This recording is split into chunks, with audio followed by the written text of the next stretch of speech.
Hello dear students, chemistry with Manish Soni YouTube channel में आप सभी का स्वागत। आज हम शुरुआत करेंगे चैप्टर नंबर 11 के लेक्चर नंबर 7 की। 6 लेक्चर्स हम कंप्लीट कर चुके हैं और जो हमारा पिछला लेक्चर था उसमें हमने अल्कोहल की उन रासायनिक अभिक्रियाओं को डिस्कस किया था जिसमें कार्बन और ऑक्सीजन के बीच का बंध टूटता है। और उससे पिछले वाला जो लेक्चर था उसमें हमने अल्कोहल की वो वाली रिएक्शंस पढ़ी थी जिनमें ऑक्सीजन और हाइड्रोजन के बीच का बंध टूटता है। मैंने आपको बताया था कि अल्कोहल की रासायनिक अभिक्रियाओं को हम 4 भागों में वर्गीकृत करते हैं।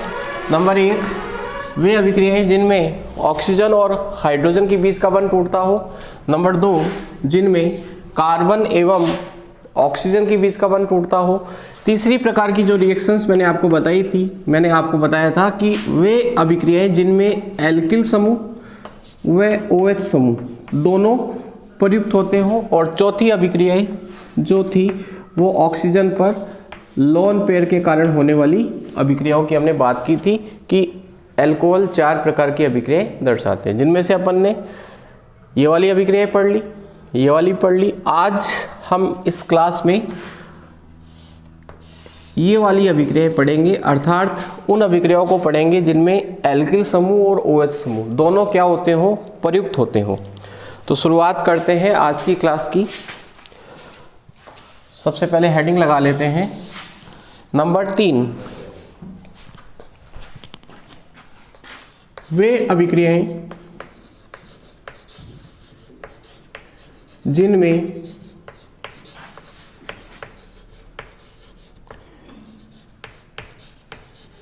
एल्किल समूह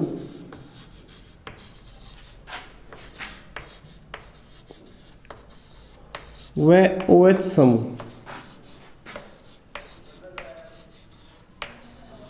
दोनों प्रयुक्त हो या दोनों की सम्मिलित अभिक्रियाएं। और इस प्रकार की अभिक्रियाओं में जो पहली अभिक्रिया है वो है सांद्र H2SO4 के साथ। नंबर 1 है, बहुत इंपॉर्टेंट रिएक्शन है ये वाली, एग्जाम में पूछी जाती है। सांद्र H2SO4 के साथ देखिएगा, सबसे पहली बात आपको ध्यान रखनी है कि सांद्र H2SO4 जो होता है वो एक निर्जलीय कारक होता है। निर्जलीय कारक का मतलब होता है वह पदार्थ जो किसी दूसरे पदार्थ में से जल को बाहर निकाल ले, अर्थात जल को बाहर खींच ले। ऐसे पदार्थ को हम क्या कहते हैं, निर्जलीय कारक। जैसे धूप जो होती है वो निर्जलीय कारक होती है। जब आप कपड़ों को धूप में सुखाते हो तो उन कपड़ों में से पानी अलग हो जाता है, ठीक है, और इस प्रक्रिया को हम क्या कहेंगे, निर्जलीकरण कहेंगे। तो यहाँ पर जो सांद्र H2SO4 है वो किसकी भांति कार्य करता है, निर्जलीय कारक की भांति कार्य करता है। तो बहुत ही इंपॉर्टेंट रिएक्शन है सांद्र H2SO4 के साथ। अब देखिएगा, सांद्र H2SO4 के साथ जब भी आप अभिक्रिया याद करो तो आपको 2 अभिक्रिया याद करनी है। नंबर A, 413 केल्विन ताप पर, 413 केल्विन ताप पर। और जो दूसरी अभिक्रिया है वो है 443 केल्विन ताप पर, 443 केल्विन ताप पर।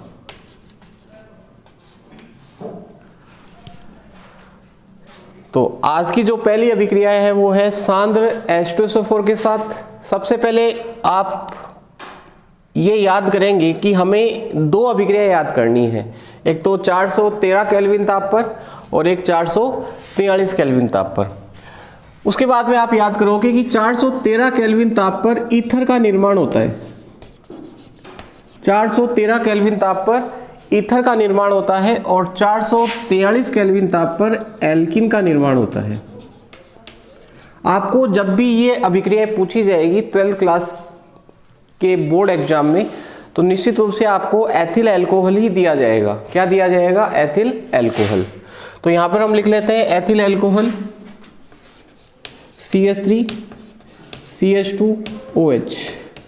आपको प्रश्न किस प्रकार से पूछा जाएगा पहले मैं आपको ये बता देता हूं। या तो आपसे कहा जाएगा क्या होता है जब एथिल अल्कोहल को सांद्र H2SO4 की उपस्थिति में 443 केल्विन ताप पर गर्म किया जाता है, वापस से सुन लो, एग्जाम में क्वेश्चन किस प्रकार से पूछा जाएगा, क्या होता है जब एथिल अल्कोहल को सांद्र H2SO4 के साथ 413 केल्विन ताप पर गर्म किया जाता है। यह आपसे पूछा जाएगा क्या होता है जब एथिल अल्कोहल को सांद्र H2SO4 के साथ 443 केल्विन ताप पर गर्म किया जाता है।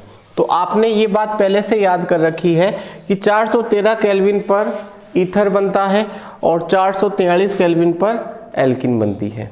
इसलिए आप क्या करोगे, इससे ईथर बनाओगे। तो हम इस अभिक्रिया को लिखते हैं, देखिएगा। तो सबसे पहले हम एरो का साइन खींच देते हैं, थोड़ा नीचे लिख लेता हूँ मैं इसको, CH3CH2OH, यहाँ पे लिख दिया सांद्र H2SO4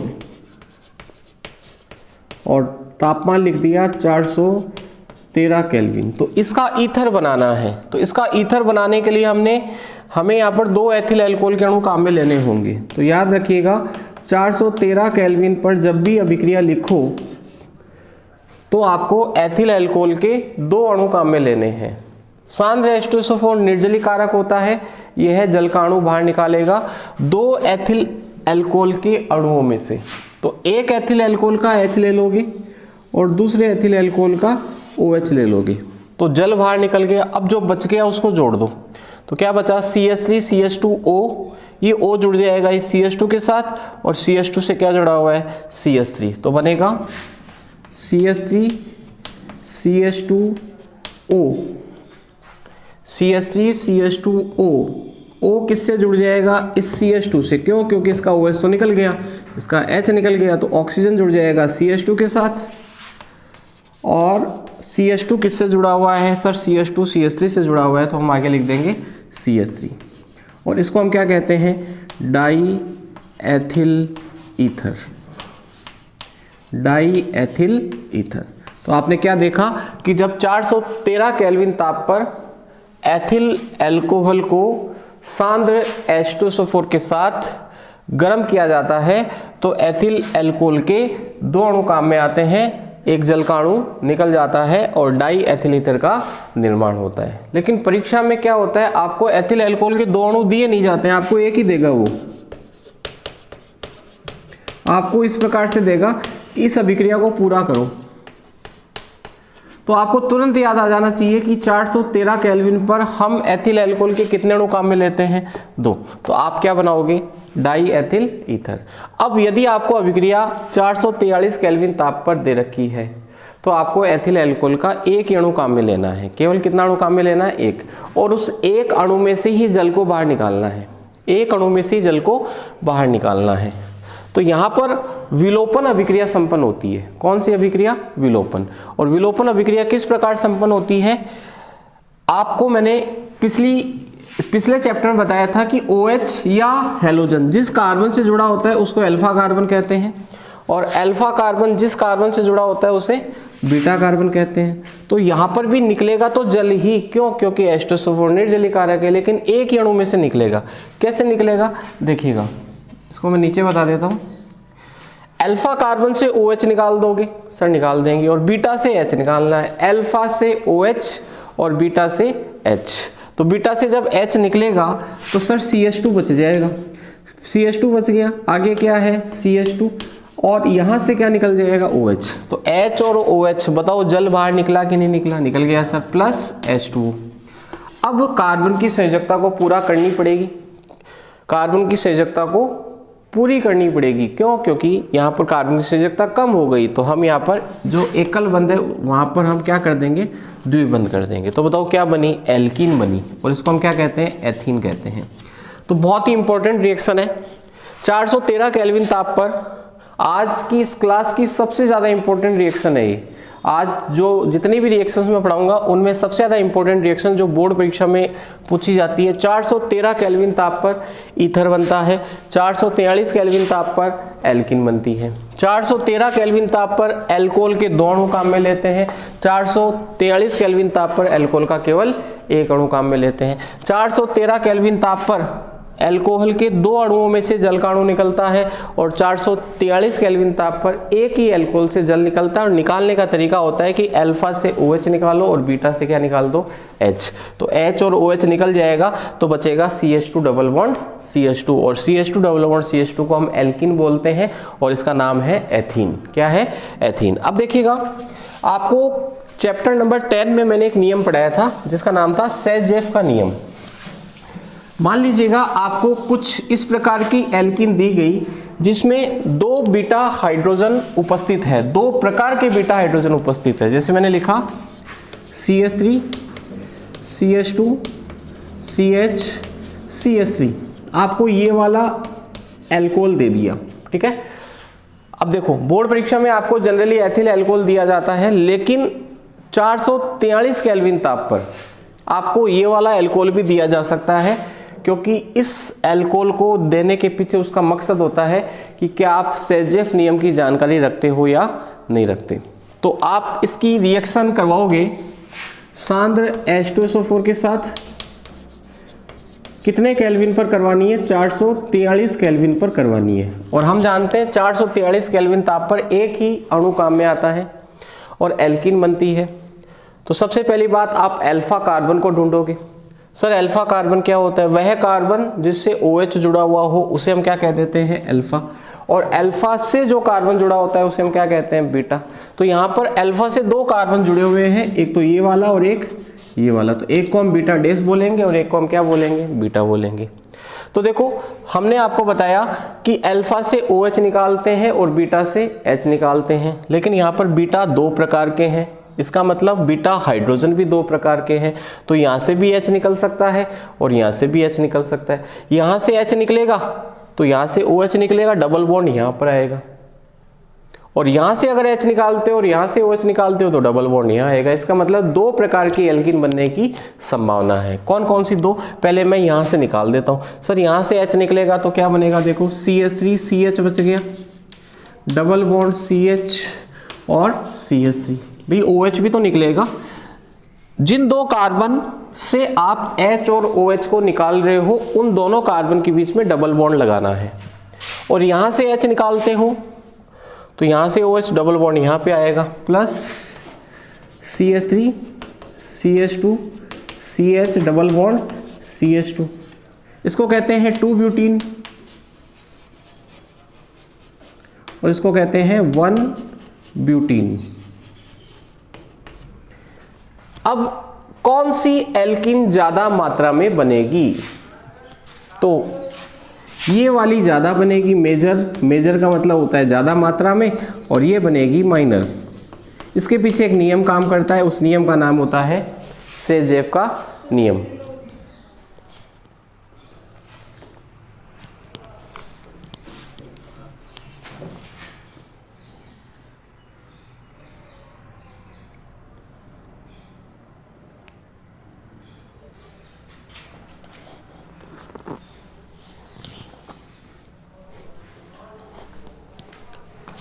सेजेफ का नियम क्या कहता है कि यदि किसी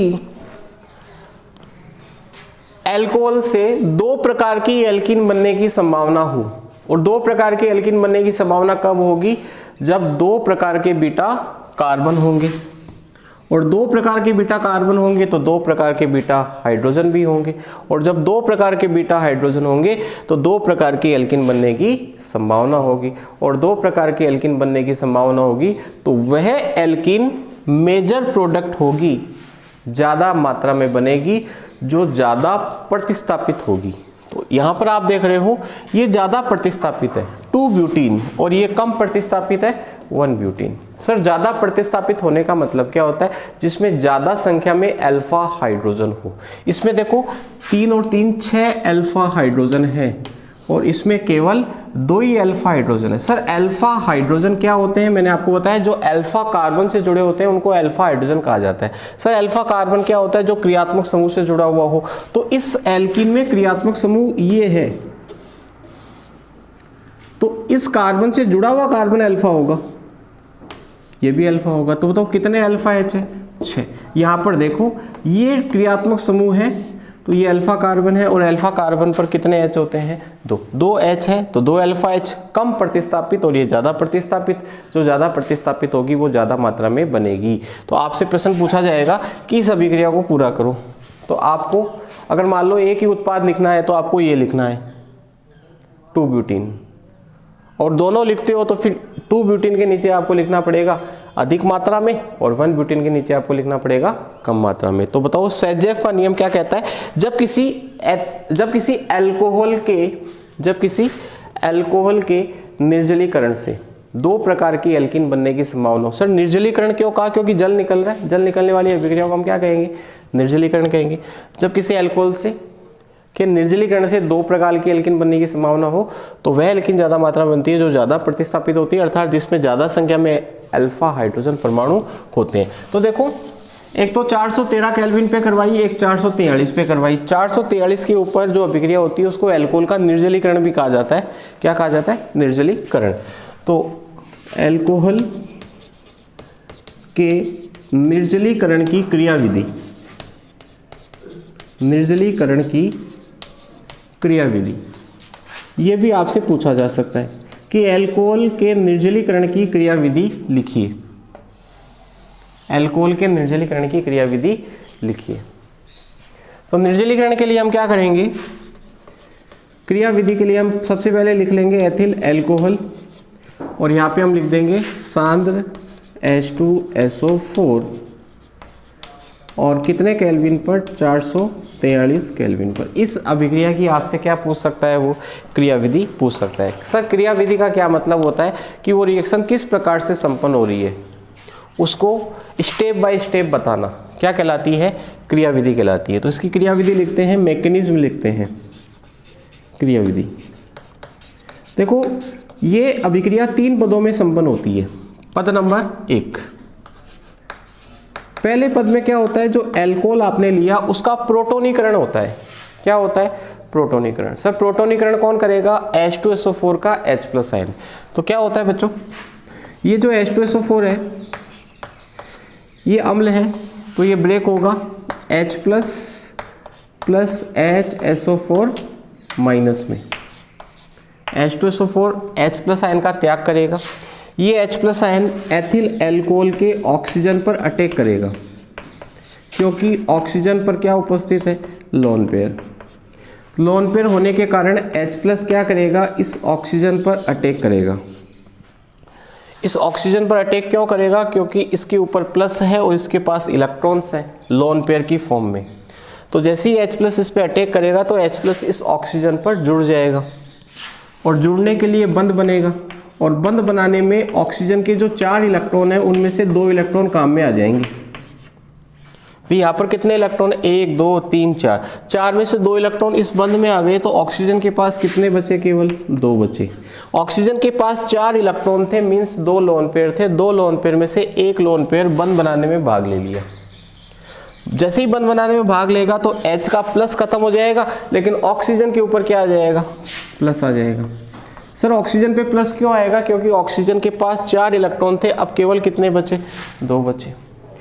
इलेक्ट्रॉन की कमी हुई तो ऑक्सीजन पर इलेक्ट्रॉन की कमी होने के कारण ऑक्सीजन पे प्लस आएगा और हाइड्रोजन को इलेक्ट्रॉन मिला जिस कारण से हाइड्रोजन का प्लस क्या हो जाएगा? खत्म हो जाएगा और ये स्पीसीज बनेगी। और इस स्पीसीज, ये जो स्पीसीज बनी, अब आगे क्या होगा देखिएगा। पद नंबर 2, इसको कहते हैं अल्कोहल का प्रोटोनीकरण। दूसरा पद क्या होता है? ऊपर लिख देता हूं। दूसरे पद में ये जो H2O जुड़ा हुआ है ना इसके साथ, ये अलग हो जाएगा। पहले पद का नाम आप लिख सकते हो, हालांकि लिखने की आवश्यकता नहीं होती कि आप लिख करके बताओ कि पद का क्या नाम है। पहले पद का नाम है H+ का इसके ऊपर अटैक होना, यानी प्रोटोनीकरण। अल्कोहल का क्या हो रहा है? प्रोटोनीकरण का मतलब प्रोटॉन का जुड़ना। जैसे किसी बच्चे का नामकरण होता है तो नाम जुड़ जाता है उसके नाम उसके साथ, वैसे ही प्रोटोनीकरण का मतलब प्रोटॉन जुड़ गया। सर प्रोटॉन क्या होता है? H+ को प्रोटॉन कहते हैं। सर H+ इसके ऊपर क्यों जुड़ा? इसको क्या पड़ी थी ऐसी? ऑक्सीजन के ऊपर कितने इलेक्ट्रॉन थे? 4 इलेक्ट्रॉन दिख रहे थे इसको और इसके पास इलेक्ट्रॉन की कमी थी, तो ये सोचा कि मैं इस पर जुड़ जाऊं तो मेरा प्लस क्या हो जाए? समाप्त। तो देखो H+ का प्लस क्या हो गया? समाप्त। लेकिन परेशानी किसकी हुई? ऑक्सीजन की। ऑक्सीजन के ऊपर क्या आ गया प्लस, क्यों आया, क्योंकि ऑक्सीजन के 4 इलेक्ट्रॉन में से 2 इलेक्ट्रॉन तो बंद बनाने में भाग ले लिए, ये रहे देखो 2 और 2 बच गए, कमी हुई, कमी होते ही क्या आ गया प्लस आ गया। अब पद नंबर 2, दूसरे पद का नाम है कार्बोकैटायन का बनना। ये जो ऑक्सीजन पे प्लस आया है ना, ये ऑक्सीजन चाहेगा कि मेरा प्लस समाप्त हो जाए, तो प्लस को खत्म करने के लिए ये भी कुछ कार्यस्थानी तो करेगा। तो ये क्या करेगा, देखो ये अपनी वापस से अपन ने वही स्पीशीज लिख ली, इसके ऊपर 2 तो इलेक्ट्रॉन है और एक क्या है प्लस, ये लिख लिया हमने वापस से। बताओ इस बंध में कितने इलेक्ट्रॉन है 2, तो ये ऑक्सीजन क्या करेगा, इस बंध के दोनों इलेक्ट्रॉन को ले लेगा और जैसे ही ले लेगा तो ये बंध टूट जाएगा।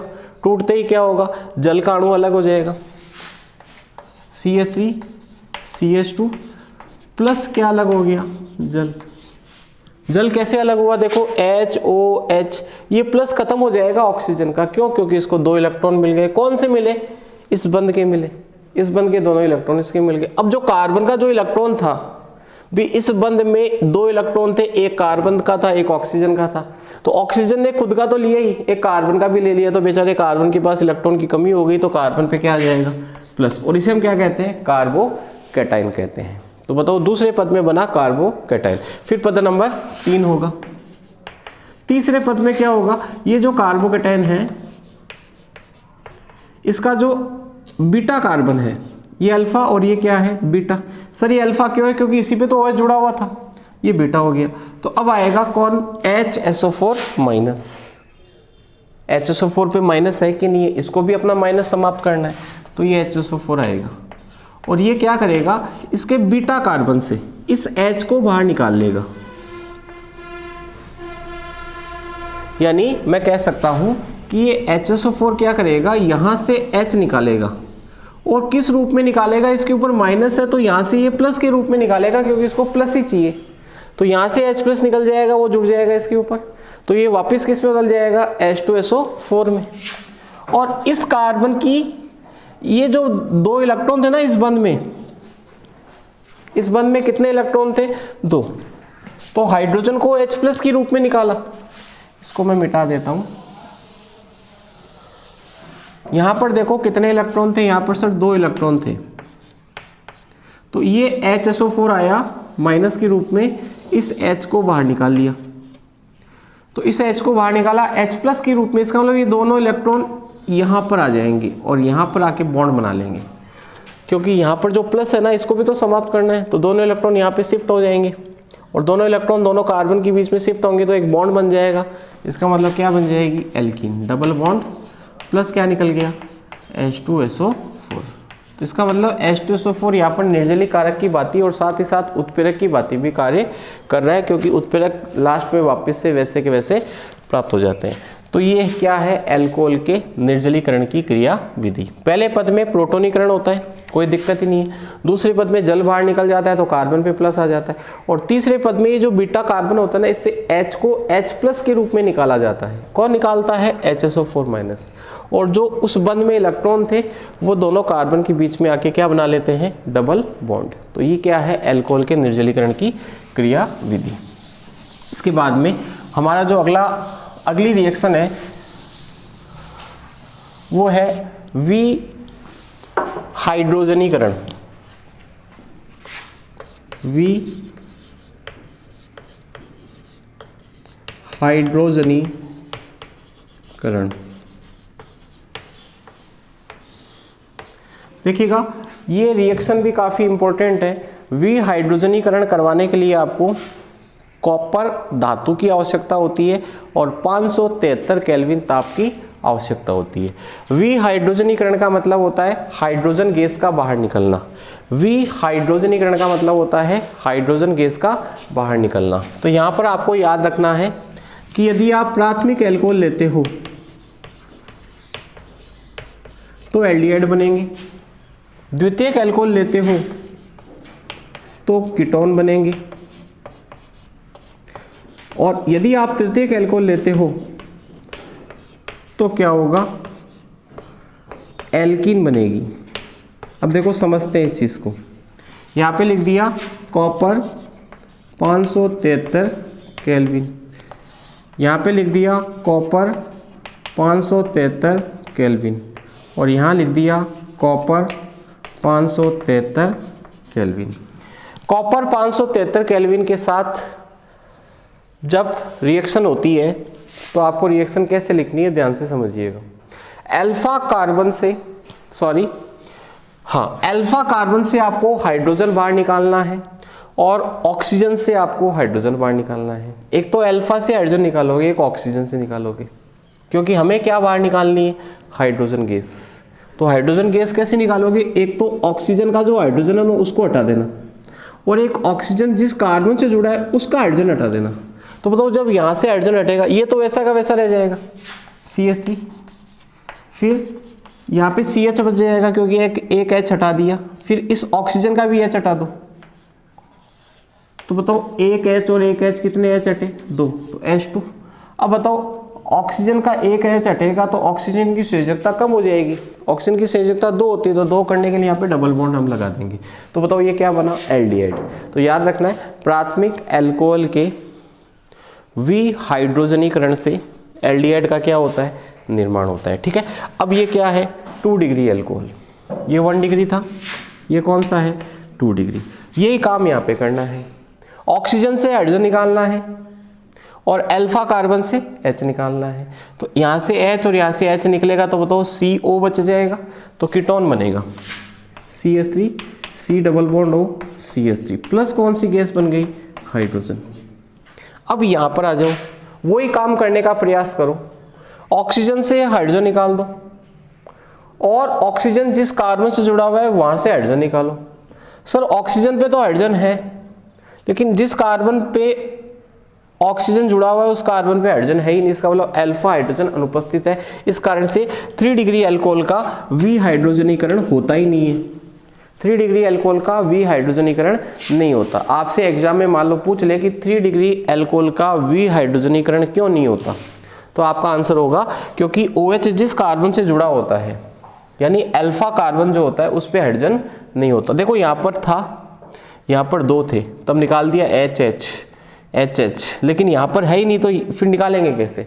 तो ऐसी स्थिति में विहाइड्रोजनीकरण नहीं होता। तो फिर क्या होता है सर, निर्जलीकरण होता है। क्या होता है, निर्जलीकरण।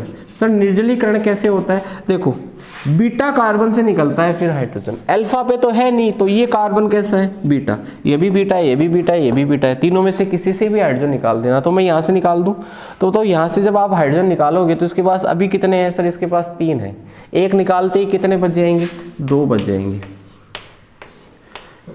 क्या इसके साथ कोई छेड़छाड़ की, क्या नहीं की, इन दोनों के साथ कोई छेड़छाड़ की नहीं की, तो आपने ये लिख दिया और यहाँ पे क्या कर दिया CH2। आपका मन करे तो आप इससे निकाल देना, किसी से भी निकालना है, एक H निकालना है और अल्फा कार्बन से OH निकाल दो। तो बताओ इसका H और इसका OH जल बाहर निकल गया और जल बाहर निकलता है तो उसे हम क्या कहते हैं, निर्जलीकरण। तो बताओ कार्बन की संयोजकता पूरी है क्या, नहीं है, तो यहाँ पे हम क्या कर देंगे, डबल बॉन्ड, तो ये एल्कीन बन गई। क्या बन गई, एल्कीन। और इसको हम कैसे लिख सकते हैं, इसको हम लिख सकते हैं CH2 double bond C CH3 और CH3। तो ये और ये एक ही बात है।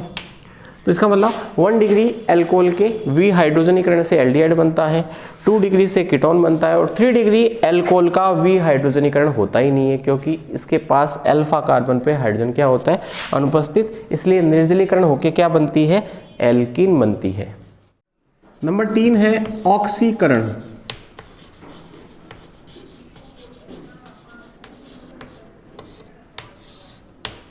देखिएगा ऑक्सीकरण करवाने के लिए हमें सबसे पहले आवश्यकता होती है ऑक्सीकारकों की। तो आपको सबसे पहला काम ऑक्सीकारकों के नाम याद करने हैं। ऑक्सीकारक जो अल्कोहल का ऑक्सीकरण कर सकते हैं, कौन कौन से ऑक्सीकारक हैं, अम्लीय KMNO4 KMO4 अम्लीय KMNO4 या क्षारीय KMNO4 या उदासीन KMNO4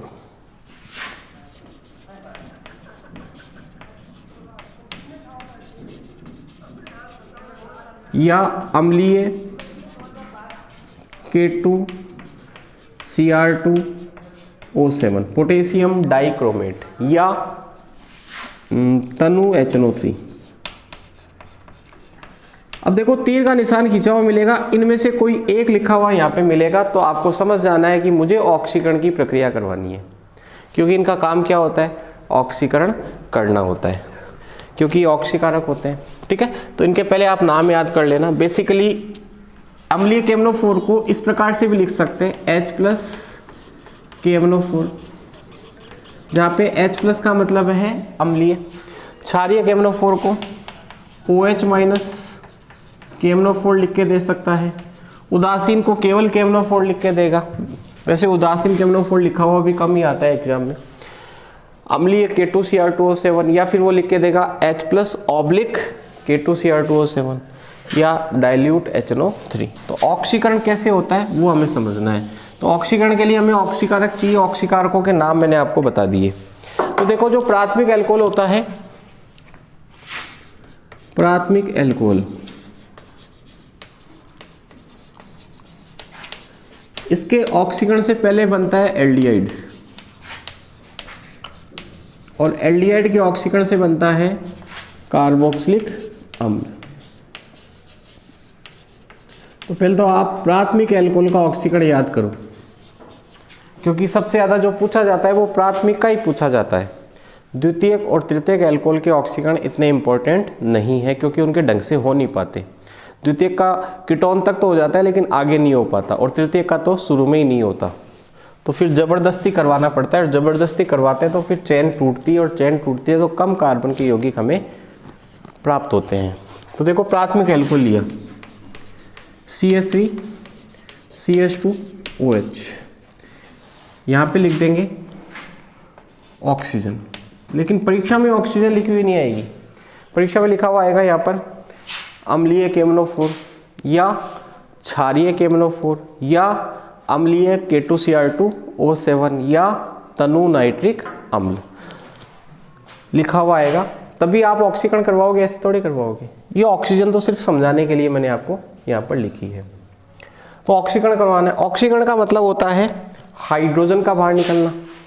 ऑक्सीकरण का मतलब होता है या तो ऑक्सीजन जोड़ दो, ऑक्सीकरण आपको क्लास 11 में पढ़ाया जाता है, ऑक्सीजन का जुड़ना या हाइड्रोजन का बाहर निकलना। ऑक्सीजन का जुड़ना या हाइड्रोजन का बाहर निकलना।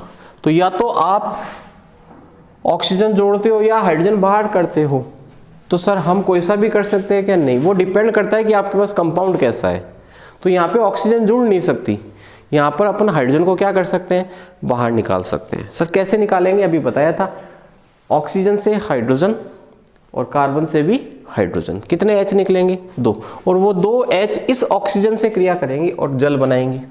तो हम कह सकते हैं जल का अणु बाहर निकलेगा, तो बनेगा CH3 CHO, एल्डिहाइड बन गया। अब इसका फिर ऑक्सीकरण होगा, क्यों?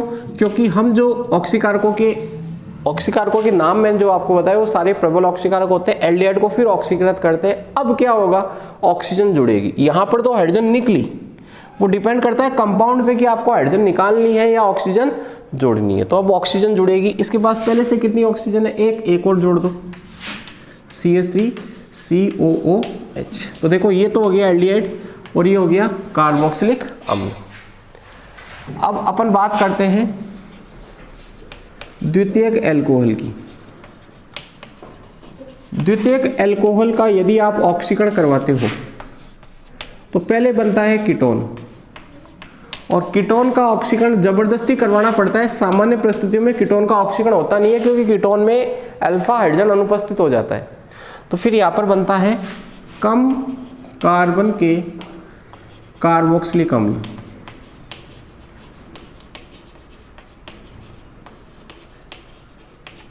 तो देखो ये द्वितीयक एल्कोहल लिया,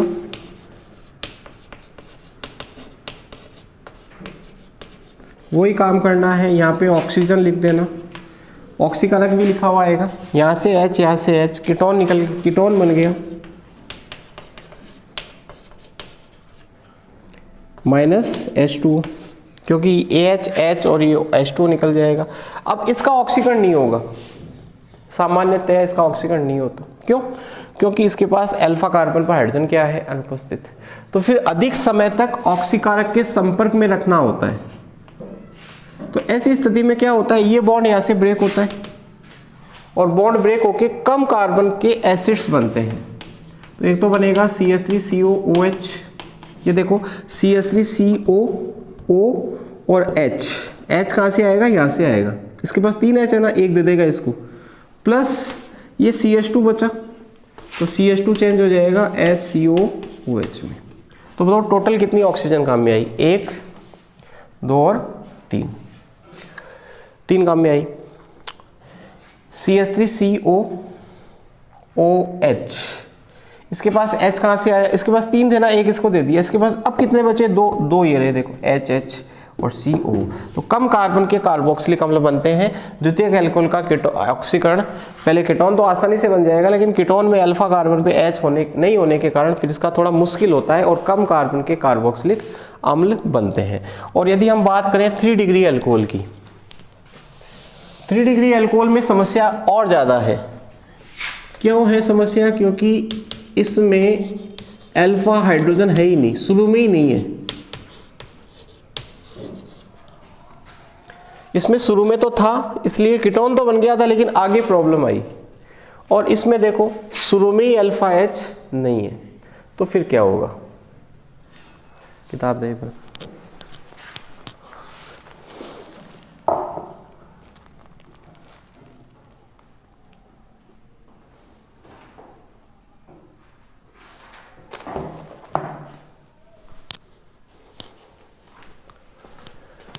तो इसमें ऑक्सीकरण करवाने पर एक तो बनेगा कीटोन,